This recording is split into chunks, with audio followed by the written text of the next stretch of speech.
여러분, 고통의 순간에 하나님의 임재가 느껴지십니까? 하나님은 우리의 고통과 고난의 순간에 어디에 계실까? 만약 하나님이 계신다면 왜 하나님의 자녀들에게 고통이 있을까? 라는 거죠. 이 세 질문들을 할 수밖에 없습니다. 하나님이 사랑이고 하나님이 좋으시다면 어떻게 하나님의 자녀들이 고통을 당하는 것을 보고 계십니까? 그 고통을 용납하는 하나님은 도대체 어떤 분입니까? 왜 하나님은 고통을 해결하지 않으십니까? 사실 이 질문은요, 무신론자들이 던지는 가장 강력한 질문입니다. 우리가 대답을 못 하잖아요? 그럼 이렇게 대답해요. 고통을 방관하는 하나님이라면 하나님 아니다. 그러므로 하나님은 존재하지 않는다. 너무나 명확합니다. 왜 무신론자들이 돼요? 고통의 문제가 해결되지 않기 때문에 그래요. 이런 무신론자들의 질문은 하나님의 임재를 갈망하는 성도들에게도 사실 어려운 질문입니다. 왜냐하면 고통의 문제는 여러분이 말씀드린 것처럼 쉬운 문제가 아니기 때문에 그렇습니다.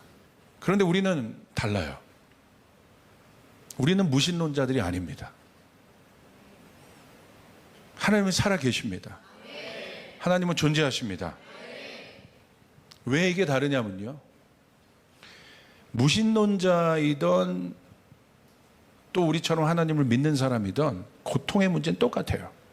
성도들이 겪고 있는 고통의 문제가 하나님을 모르는 분들이 겪고 있는 문제와 별반 다르지 않아요. 우리도 육신의 고통이 있고 이 땅의 여러 문제들의 그 고통 가운데 우리가 연결되어 있어요. 실제적으로 어렵습니다. 그런데 무엇이 다릅니까? 무엇이 다르냐면요, 고통에 대한 접근이 다른 거예요.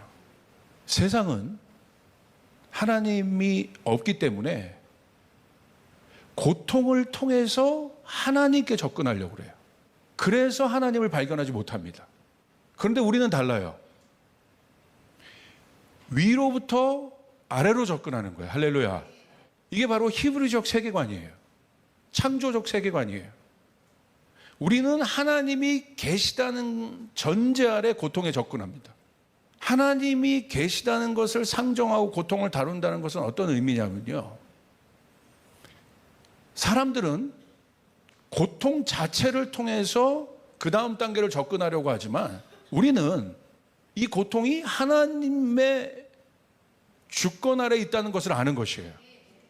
그러니까 우리가 바라보는 이 고통은 고통으로 끝나지 않습니다. 실제적인 어려움이 있지만 이 고통 뒤에 무엇인가 있다는 것입니다. 아멘. 이것이 다른 거예요. 만약에 우리가 이 부분에 대해서 답을 못 찾는다면 우리는 이 세상에서 가장 불쌍한 존재들이에요. 하나님이 계신 것과 하나님이 계시지 않는 것을 통해서 고통에 접근하는 것이 이렇게 다른 거예요. 근데 우리는 어떤 문제를 통해서 하나님을 접근하려고 해요. 이 문제가 잘 되면 하나님이 계신 거예요.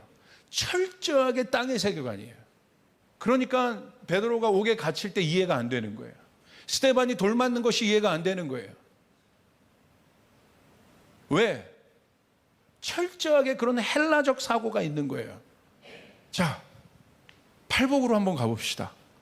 팔복은 어떤 겁니까? 실제적인 복이에요. 예수님께서 이렇게 말씀하셨어요. 마태복음 5장 10절. 우리 같이 한번 읽겠습니다. 시작. 의를 위하여 박해를 받는 자는 복이 있나니 천국이 그들의 것임이라. 여러분, 무신론자들의 입장에서 봤을 때 의를 위하여 박해를 받는 것이 어떻게 복이 될 수 있습니까? 근데 성경은 사명이라고 얘기하고 있지 않아요. 의를 위하여 박해를 받는 것이 사명과 소명이라고 얘기하고 있지 않아요. 분명히 복이라고 얘기하고 있어요. 복은 결과입니다. 사명으로 끝나지 않아요. 내 희생으로 끝나지 않아요. 내가 나라를 위해서 내 목숨을 희생했다, 그것으로 끝나지 않아요. 의를 위하여 고통을 받았는데 이 사람은 복이 있다. 왜 그렇습니까? 천국을 소유한다. 할렐루야. 천국을 소유한다는 거예요. 고통스러운 것처럼 보이지만 이것은 복이다. 왜? 분명한 결과 천국을 소유한다. 할렐루야. 어린 양의 고통이 있습니다. 예수 그리스도의 고통.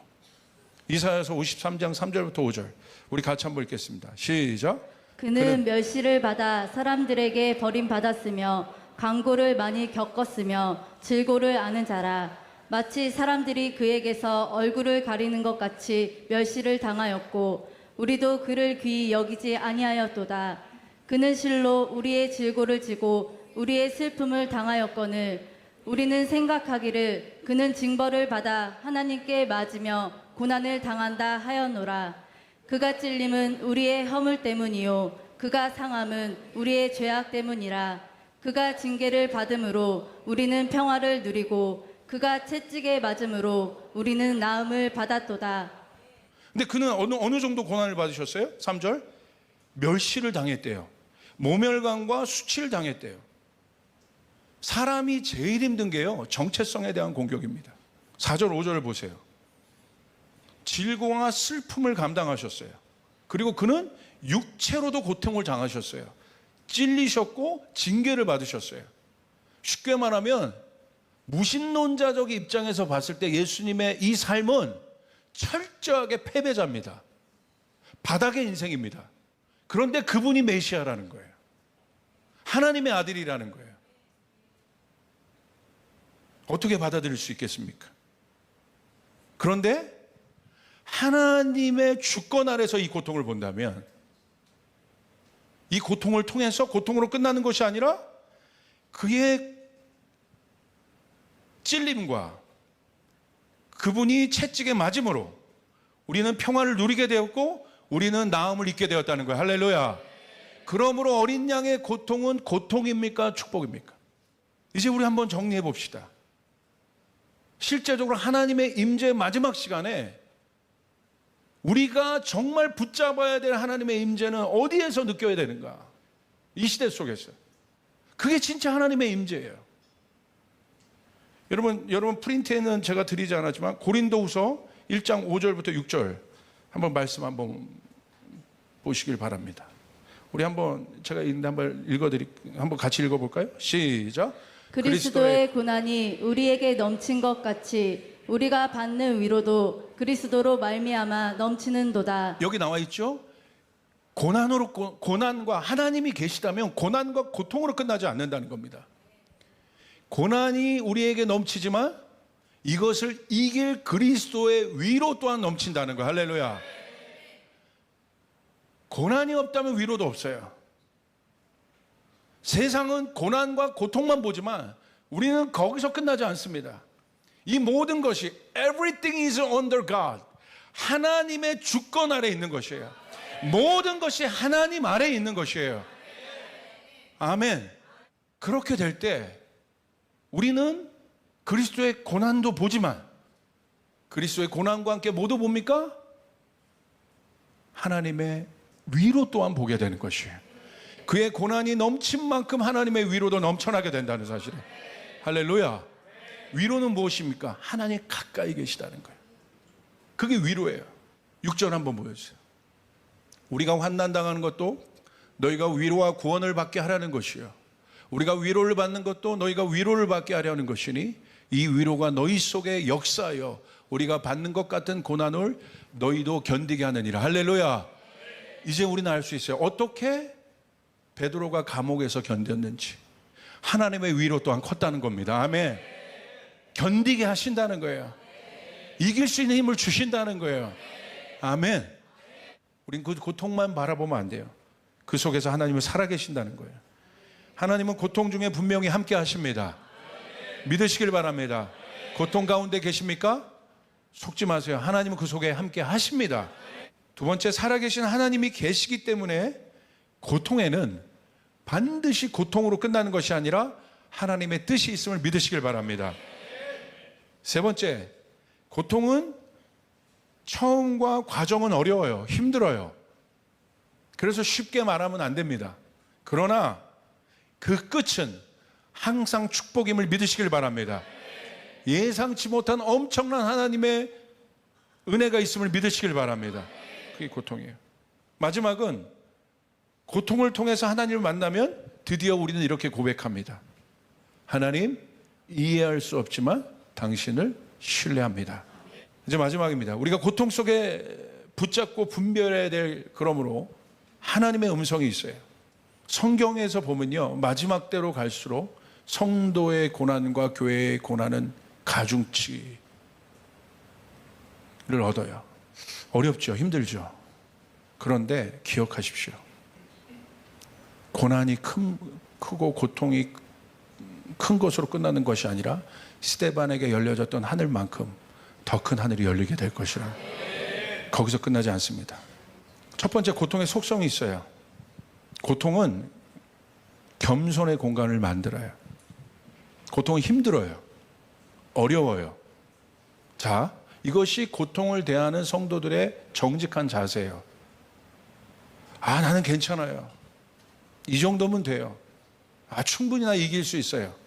감당할 만하니까 그 얘기 하시는 거예요. 제가 말하는 이야기는 그것을 넘어선 진짜 어려움이 올 때, 내가 그것을 잘 못 이기는 것 같고 어렵다 하더라도 여러분 낭망하지 마십시오. 있는 그대로 받아들이는 거예요. 예수님께서도 겟세마네에서 고통스러운 기도를 하셨어요. 있는 그대로 받아들이셨어요. 그래서 힘드신 거예요. 놀랍죠? 예수님이 고통을 있는 그대로 받아들이셨다는 것, 그리고 있는 그대로 힘들다고 표현하셨다는 것. 그러면 여러분이 고통 중에 그 어려움을 표현하고 힘듦을 표현하는 것에 대한 죄책감을 갖지 마세요. 어려운 겁니다. 힘든 겁니다. 그런데 왜 이게 중요하냐면 고통의 속성을 있는 그대로 인식할 때의 유익이 있어요. 왜냐하면 고통 속에서 연약하고 부족한 내 자신을 발견할 수 있기 때문에. 고통이 아니면 내가 연약하고 부족하다는 것을 알 수가 없습니다. 그것을 한마디로 우리는 뭐라고 말하냐면 겸손이라고 얘기해요. 그러므로 고통은 우리의 삶 가운데, 신앙 가운데 겸손의 공간을 열어버려요. 겸손이 왜 중요하냐면요, 겸손은 하나님을 만나는 사람의 가장 중요한 태도예요. 누가 하나님을 만나요? 겸손한 사람이 하나님을 만날 수 있다는 거예요. 그러므로 여러분, 고통 속에 있습니까? 하나님을 향한 길이 만들어지고 있다는 것입니다. 그게 한마디로 뭐냐? 겸손이에요. 왜 이런 고통을 우리 가운데 허락하시느냐? 여러분을 이 고통을 통해서 어디로 인도하시냐면 겸손으로 인도하시는 거예요. 머리를 숙이는 것이 겸손이 아니에요. 겸손은 실제적인 것이란 건 무슨 말이냐면요, 가난한 자가 겸손한 거예요. 실제적으로 없으니까, 결핍이 있으니까. 아픈 사람이 겸손한 거예요. 왜? 실제적으로 아프니까. 그러므로 여러분, 예수님이 가난하고 아프고 실제적으로 문제가 있는 사람에게 가서 겸손을 요구한 적이 있습니까? 예수님 그러신 적이 없어요. 그냥 만나셨지. 왜? 겸손이에요. 누구에게 겸손을 요구하셨어요? 힘 있는 자에게. 겸손은 실제적인 것입니다. 예수님이 어린 양의 모습으로 이 땅에 오셨어요. 그분은 낮아지셨어요. 종의 형상을 입고 오셨어요. 그래서 예수님의 겸손은 실제적인 것이에요. 바리새인의 종교적 겸손이 아닌 것이에요. 그게 중요해요. 그때 우리는 하나님을 만날 수 있어요. 그런데 그 공간이 어떤 공간이냐? 고통인 거예요. 하나님이 가장 사랑하는 사람, 하나님을 만날 수 있는 사람은 누구냐? 겸손의 옷을 입고 있는 사람. 그러나 하나님이 가장 대적하는 사람은 누굽니까? 교만하는 사람이에요. 절대 하나님을 안 만나십니다. 두 번째, 이게 아주 중요합니다. 연약하기 때문에 우린 사탄의 공격을 받아요. 연약할 때 사탄의 공격은 강합니다. 여러분, 실제적으로 고통 가운데 있으면 감정적으로나 또 생각이나 또 여러 영역에서 연약함이 몰려옵니다. 그런데 이때 사단은 우는 사자와 같이 이 순간을 포착해요. 이 고통의 문제를 놓고, 욥의 고난의 문제를 놓고 하나님도 계셨지만 누구도 있었어요? 사탄도 있었다는 거예요. 우리는 이때 잘 분별해야 돼요. 그럴 때일수록 우리는 하나님 앞에 나가야 합니다. 우리 가운데 이 연약한 생각 가운데 들어오는 사단의 모든 거짓말들을, 우울감들을, 모든 잘못된 생각들을 예수의 이름으로 쳐내야 됩니다. 할렐루야. 아멘. 반드시 사단도 들어온다는 거예요. 빌립보서 4장 6절 7절, 이 말씀이 너무 중요한 말씀이에요. 우리가 한번 같이 한번 읽겠습니다. 시작. 아무것도 염려하지 말고 다만 모든 일에 기도와 간구로 너희 구할 것을 감사함으로 하나님께 아뢰라. 그리하면 모든 지각에 뛰어나신 하나님의 평강이 그리스도 예수 안에서 너희 마음과 생각을 지키시리라. 고통은 우리 가운데 염려를 줍니다. 이 염려가 많은, 여기에 이 염려에 모든 것이 포함되어 있어요. 다 뭐에 대한 염려입니까? 구체적으로는 내일에 대한 염려예요. 내가 오늘 현재 고통을 받고 있는 사람에게 있어서 가장 큰 두려움은 내일인 거예요. 그러니까 이 고통의 순간에 우리가 이 고통을 이길 수 있는, 또 이 속에서 하나님의 영광을 체험할 수 있는 방법은 오늘 바로 그 순간, 그 현재의 시간에 하나님 앞에 나가야 된다는 것입니다. 아무것도 염려하지 말고 다만 모든 일에 기도와 간구로 너희 구할 것을 어떻게 한술 더 뜹니다. 감사함으로 하나님께 아뢰라. 아멘. 믿습니까? 이거는 여러분을 그냥 감정적으로 플로팅하는 것이 아니라 진리를 선포하고 있는 것입니다. 하나님의 주권 안에 다루고 있는 고통은 반드시 감사함으로 가게 되어 있단 말입니다. 여러분은 승리로 가게 되어 있단 말입니다. 반드시 여호와 이레를 경험하게 되어 있단 말입니다. 아멘. 염려하지 말고, 그리하면, 조건이 있죠. 그리하면 모든 지각에 뛰어난 하나님의 평강이, 모든 지각, 모든 것을 알고 계시는 창조주 하나님, 그 하나님의 평강은 완전하다는 거예요. 그 하나님의 평강이 그리스도 예수 안에서 너희 마음과 생각을 지키시리라. 할렐루야. 아멘. 염려가 없지요. 내 마음과 생각을 지킨다는 건 뭐예요? 이 모든 고난을 이길 수 있는 힘이 생긴다는 거예요. 그냥 지키는 것이 아니라, 이것은 굉장히 수비형적인 말씀 같지만 공격적인 말씀이에요. 미래를 향한 말씀이에요. 그래서 이기게 되는 것입니다. 제자들 보세요. 풍랑 속에 있다가 예수님을 봤을 때 그들이 고통을 이길 수 있었지만, 예수님을 향한 시야가 풍랑을 향할 때 어떻게 됩니까?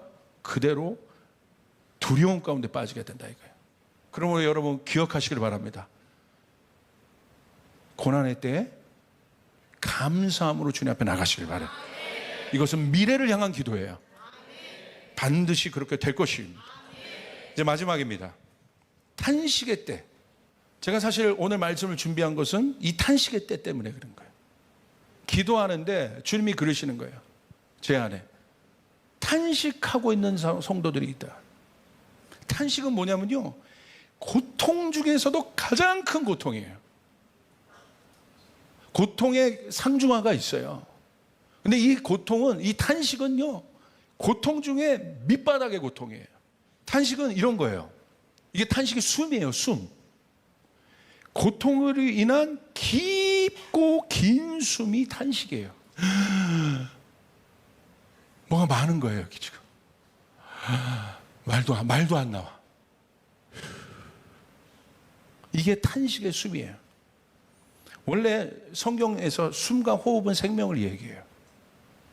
하나님이 사람을 지으시고 그 코에 생기를 불어넣으셨습니다. 그래서 사람이 숨을 쉬게 되어 있어요. 숨의 리듬이 규칙적이라는 것은 안정되어 있다는 거예요. 신앙도요, 영적인 고수들은 숨이 안정되어 있어요. 어떤 상황이 와도, 빗속에 뛰어도 숨이 안정되어 있어요. 그러나 하수는 어때요? 두려움은 어떻게 돼요? 두려움은 호흡이 깨지죠. 숨이 가빠지죠. 힘든 것뿐만이 아니라 두려움은 이 숨은 굉장히 실제적인 거예요. 탄식은 그 숨 중에서도 가장 절망에 이르는 숨입니다. 그래서 탄식의 숨 뭐예요? 죽음의 숨이에요. 절대절명의 숨입니다. 왜 이 부분이 중요하냐? 왜 탄식이 중요하냐? 인간은 누구나 탄식에 이른다는 거예요. 마지막에 그 탄식의 숨에 가지 않을 사람이 있습니까? 모든 인간은 마지막에 그 탄식의 숨에 가게 되어 있습니다. 그 절망의 숨에 가늘고 긴 그 절망의 호흡을 마지막 순간에 뱉어요. 그게 고통이에요. 그게 탄식이에요. 고통 중에 가장 강력한 고통이에요. 그런데 그런 마지막 숨을 우리의 실생활에서도 쉴 때가 있어요. 그렇게 쉬는 존재들이 있어요. 그런 분들이 있어요. 이 고통은요, 탄식의 숨은 고통이 누적된 것이에요. 갑자기 그런 숨이 쉬어진 것이 아니에요. 해결이 없어요. 탄식의 순간이 무서운 이유는 무엇입니까? 아무도 없습니다. 나 혼자만 있을 뿐이에요. 그렇기 때문에 산적한 문제는 더 커 보여요. 내가 그 탄식의 숨을 쉴 때 옆에 누군가 있다는 것은 힘이 있어요. 용기가 있어요. 용기가 생겨요. 그러나 진짜 죽음의 숨은 마지막 그 탄식의 숨을, 죽음의 숨을 쉴 때 하나님과 인간만 있지 누가 있습니까? 아무도 없습니다. 이 절대절명의 탄식의 숨을 해결할 수 있는 분은 하나님밖에 없다는 거예요. 그게 바로 출애굽기 2장 23절부터 25절이에요. 우리 같이 한번 읽겠습니다. 시작. 여러 해 후에 애굽 왕은 죽었고 이스라엘 자손은 고된 노동으로 말미암아 탄식하며 부르짖으니 그 고된 노동으로 말미암아 부르짖는 소리가 하나님께 상달된지라. 하나님이 그들의 고통 소리를 들으시고 하나님이 아브라함과 이삭과 야곱에게 세운 그의 언약을 기억하사 하나님이 이스라엘 자손을 돌보셨고 하나님이 그들을 기억하셨더라. 할렐루야. 그런데 여러분 놀라운 것은요, 이 마지막 최고의 절정의 고통인 이 탄식의 순간을 우리 하나님이 놓치지 않는다는 겁니다. 누구도 신경 쓰지 않아요. 이때 가면 그 마지막 고통의 순간, 거기서는 오롯이 탄식하는 자와 하나님만이 존재합니다. 예수님이 십자가 위에서 마지막 탄식에 숨 쉬십니다. 아무도 없습니다. 오로지 탄식하는 자 예수님과 하나님만이 계신 분입니다. 모든 사람은 그 숨을 잊지만, 그 탄식의 순간을 잊지만 하나님은 기억하신다는 거예요. 오늘 그렇게 나와 있습니다. 그냥 거기서 끝나는 것이 아니라 오늘 성경에 이렇게 되어 있어요. 이스라엘 자손은 고된 노동으로 말미암아 탄식하며 부르짖을 때 그 고된 노동으로 말미암아 부르짖는 소리가 하나님께 상달된지라. 하나님의 그들의 고통의 소리를 들으시고. 사랑하는 여러분, 하나님 들으십니다. 제가 이 설교를 준비하는데 주님 계속 그러셨어요. 탄식하는 자들이 있다. 하나님 들으십니다. 하나님 듣고 계세요. 듣고 계세요. 여러분, 굉장히 예수님이 지나갔던 그 탄식의 터널은 긴 터널이에요. 어려운 터널이에요. 그러나 그 속에 하나님이 함께 하셨다는 거예요. 이것이 임재입니다. 이것이 복음입니다. 이것이 능력입니다. 그리고 출애굽기 2장에서 그들의 탄식의 소리를 들으시고 하나님은 이제 출애굽기 3장에 가서 모세를 준비하십니다. 실제적으로 탄식의 원인을 해결하세요. 그 원인은 뭐예요? 고된 노역이에요. 근본을 해결하십니다. 탄식의 순간까지 가셨습니까? 여러분, 이것은 반대로 어떤 때이냐면 하나님이 그냥 고통 정도를 덜어주는 정도가 아니라 근본적인 문제를 해결하신, 할렐루야, 그때입니다. 오히려 탄식의 순간 하나님의 임재는 선명합니다. 여러분이 고통 가운데 탄식할 것 같은 어려운 상황 가운데 있지만 오히려 그 탄식의 순간에 하나님의 뜻은 선명하고 하나님의 돌파는 선명하고 오히려 준비된 모세가 일어나게 될 것이라는, 여러분 이 사실을 믿으시길 바랍니다.